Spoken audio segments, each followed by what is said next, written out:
दून अस्पताल के बगल में कबाड़ी बाजार होता था। जब संघर्ष नहीं अब रण होगा, रण बड़ा भीषण होगा, नहीं कोई आत्मसमर्पण होगा। हमारी हवा तो निकालते निकालते इन्होंने अब हमें स्टपनी पे ले आए हैं। प्रिंस चौक में 5 मिनट के लिए चल लो, मुख्यमंत्री भी आएंगे, मुख्यमंत्री नहीं मिलेंगे। अब राजनीतिक दलों के भी लोग हमसे जुड़ने लगे, उनके खुद हम पे फोन आ रहे हैं। देखिए, हमारी जो मांगे हैं कि जिस तरीके से दून अस्पताल के बगल में कबाड़ी बाजार होता था, जब उन्हें विस्थापित किया गया, उन्हें दुकानें दी गई, सब चीज दिया गया। आड़त बाजार का भी विस्थापन हुआ तो उन्हें पैसे भी दिए गए, दुकानें भी दी गई, सब चीज दिया गया। जबकि हम उनसे पहले के यहाँ बैठे वकालत कर रहे हैं।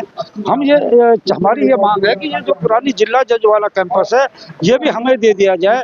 और जो इधर हमारा नक्शा पास हो रखा है, उसमें 4.5 करोड़ रुपए MDDA ने डेवलपमेंट चार्ज लगा रखा, उसे माफ किया जाए और सरकार हमारी मदद करे चैम्बर बनाने में भी। क्योंकि हो क्या रखा है कि कई राज्यों में जो है सरकार ने अधिवक्ताओं के चैम्बर बना रखे हैं। अब हमारे सामने सबसे बड़ी समस्या क्या है कि 5,000 से ऊपर हमारे यहाँ अधिवक्ता है, 5 बीघे जमीन मिली है।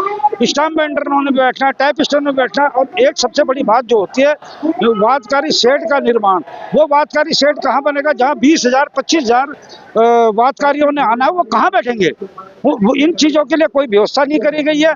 जो हमारी जो न्यायपालिका है और हम लोग हैं, एक गाड़ी के 2 पहिए हैं। एक तरफ तो जो न्यायपालिका वाले हैं उन पे तो इतनी हवा है कि बहुत ज्यादा उनके टायरों में हवा, और हमारी हवा तो निकालते निकालते इन्होंने अब हमें स्टपनी पे ले आए हैं। वो स्टपनी भी कब निकल के चली जाए कुछ पता नहीं है। और वादकारी के बिना कोर्ट चलना संभव ही नहीं है। अगर वादकारी नहीं होंगे तो जजों की भी जरूरत नहीं है, न वकीलों की जरूरत है। तो वादकारियों की क्या सुविधा इन्होंने करी है? अभी तक का इसका कोई भी चीजें नहीं है।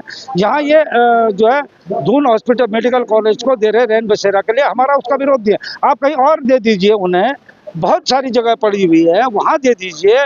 लेकिन ये हमारे अधिकारों पे, हमारी कमाई का जरिया है, उस पे ये कुठाराघात कर रहे हैं, हमारे पेट पे लात मार रहे हैं। ये सबसे बड़ा कारण है। इसी संबंध में हम लोगों ने ये जो घेराव करा है, यहाँ पे रोड जाम करी है।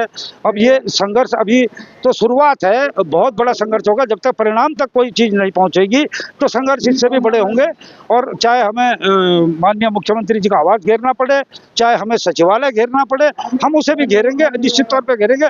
लेकिन माननीय मुख्यमंत्री जी से भी एक हमारा निवेदन रहेगा कि वो अगर हमारी आवाज सुन रहे हैं तो निश्चित तौर पे इसका समाधान बहुत जल्दी भी हो सकता है, और वो करेंगे भी। मुझे लग रहा है इसका समाधान करना चाहिए उन्हें, क्योंकि वो पूरे उत्तराखंड के मुख्यमंत्री हैं, तो उनसे अपेक्षाएं भी ज्यादा रहती हैं। तो वो निश्चित तौर पे इसमें भी खरा उतरेंगे, ऐसा हमारा मानना है। आपको हो गया है अभी धरना करते हुए, अभी तक कोई सरकार की तरफ से, कोई प्रशासन की तरफ से आपके पास आया कोई बात करने के लिए? देखिए, प्रशासन की तरफ से तो हमारे पास सिटी मजिस्ट्रेट साहब भी आए थे। कल भी एक वो कह रहे थे कि हम किसी अधिकारी को भेजते हैं। अब हमारा भी ये सब्र का बांध कब तक बना रहेगा कि कोई बड़ा अधिकारी आए, मानिए CM साहब आ जाए, यहाँ कोई आ जाए, कोई तो आए। अब राजनीतिक दलों के भी लोग हमसे जुड़ने लगे, उनके खुद हम पे फोन आ रहे हैं। और आए भी, कल हीरा सिंह बिजली भी आए थे, आज बार काउंसिल वाले और हरिद्वार वाले भी, रुड़की वाले भी आ रखे हैं यहाँ पे। अब ये धीरे धीरे एकजुट होता जा रहे हैं। पूरा अधिवक्ता समाज अब एकजुट हो रहा है पूरे उत्तराखंड का। अब बार काउंसिल ने भी आज एक मीटिंग रखी है, जब हमने एक प्रार्थना पत्र उन्हें दिया कि पूरे बार काउंसिल की मीटिंग बुलाई जाए और पूरे स्टेट में हड़ताल की जाए। तो आज इनकी भी मीटिंग है, तो शायद है कि पूरे उत्तराखंड में पूरे अधिवक्ता कार्य से विरत रहेंगे और ये हड़ताल भी होगी। कि पिछले लगभग 100 वर्ष से इस कैंपस में हम लोग बैठे हैं और काम कर रहे हैं जनता के लिए, सरकार के लिए। और हमारे लिए कोई विस्थापन पॉलिसी आज तक सरकार ने नहीं बनाई।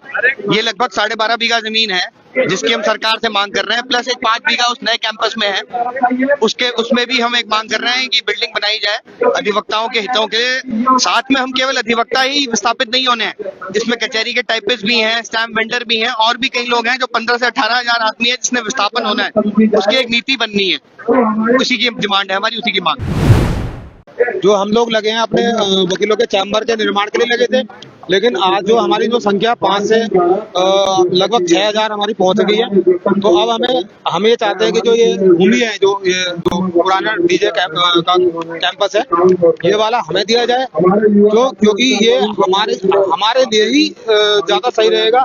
फिर हमारा मानना है कि जो सरकार का आप स्वास्थ्य के लिए दे रहे, सब जगह आप सबको आप बांटते घूम रहे हो, तो हमारे लिए क्यों नहीं भाई? हमें भी तो दो। हम भी तो, जो हमारा अधिवक्ता समाज है वो भी तो, उनका भी तो योगदान रहा है आंदोलन में भी। और हमारा सब जगह हम इनके बारे में रिकॉल कराते हैं, हम इनके लिए खड़े होते हैं, सरकार के लिए, सबके लिए। तो क्या इनका भी तो फर्ज बनता है, क्योंकि बिना चैम्बर के वकीलों का कुछ नहीं है। तो हमारा ये कि सचेत जाए, हमारी आवाज सुन लें। मैडम, किन मामलों को लेकर? ये चैम्बर के मामलों को लेकर है, क्योंकि यहाँ पर इसका दून का थोड़ा वो कब्जा कर लिया उन्होंने। और हमारे चैम्बर इतने सालों से पुराने हैं, मैं भी 35 साल पुरानी हूँ यहाँ पर। और वो इसलिए है कि चैम्बर के लिए हमें जगह नहीं दी जा रही, हमारे चैम्बर को वो हटा दिया है, सबको हटाए जाने के आदेश हो गए हैं। इसी सिलसिले में हमने इतना बड़ा ये आंदोलन कर रहे हैं और इसको शांतिपूर्वक करेंगे हम लोग। अब आगे क्या कार्रवाई? आगे क्या ये है कि हम लोग सब मिलजुल कर सारे अधिवक्ता एक होकर हम इस चैम्बर के लड़ाई लड़ेंगे, जिससे कि हमारे को यहाँ से हटाया ना जाए और जितने भी हमारे ये परिसर है ये हमारे को ही दिया जाए। और जो नए अधिवक्ता आ रहे हैं उनके लिए जो नया परिसर नया बना है, यहाँ पे नए बच्चों के लिए चैम्बर्स बनाए जाए।